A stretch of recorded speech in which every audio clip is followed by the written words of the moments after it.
বুধবারই কলকাতা নগরপাল জানিয়েছিলেন কার্যত বাধ্য হয়েই চাকরিহারা আন্দোলনকারীদের উপর সামান্য বল প্রয়োগ করতে বাধ্য হয়েছিল পুলিশ কর্মীরা।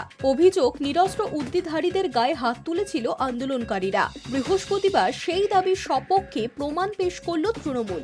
দলের অন্যতম রাজ্য সাধারণ সম্পাদক কুণাল ঘোষ এক্স হ্যান্ডেলে একটি ভিডিও পোস্ট করে প্রশ্ন করেন, কসবায় চাকরি চাইতে এটা শান্তিপূর্ণ আন্দোলন? পুলিশকে বিনা প্ররোচনায় মার শান্তিপূর্ণ?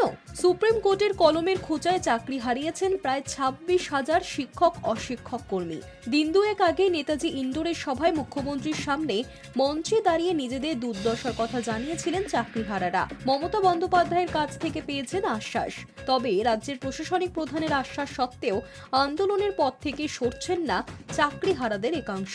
চাকরি চাইতে কসবার ডিআই অফিসে চড়াও হয় আন্দোলনকারীরা। সেই সময় সরকারি সম্পত্তি ভাঙচুর থেকে নিরস্ত্র পুলিশকে মারধর করা হয় বলে অভিযোগ। কুণাল ঘোষ যে ভিডিওটি পোস্ট করেছেন তাতে দেখা গিয়েছে এক পুলিশ কর্মীর পোশাকের কলার ধরে টানাটানি করেন কয়েকজন আন্দোলনকারী।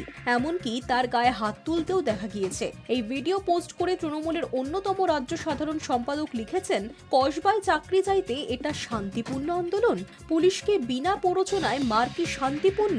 চাকরির এই জটিলতার সঙ্গে ডিআই অফিসের হামলার সম্পর্ক কি? তিনি আরো প্রশ্ন তোলেন, যেখানে শিক্ষকদের পেটে লাথি আর পিঠে লাঠি মারা নিয়ে বারংবার পুলিশকে কাঠগড়ায় তোলা হচ্ছে, সেখানে কেন নিরস্ত্র পুলিশের উপর হামলার ছবি প্রকাশ্যে আনা হচ্ছে না?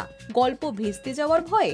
উল্লেখ্য, ইতিমধ্যেই আন্দোলনকারীদের বিরুদ্ধে জোড়া মামলা করা হয়েছে। আবার কলকাতা পুলিশের ডিসি বিদিশা কলিতা দাশগুপ্তের কাছে রিপোর্ট তলবের পর গোটা ঘটনা তদন্তের নির্দেশ দিয়েছে লালবাজার। High news network.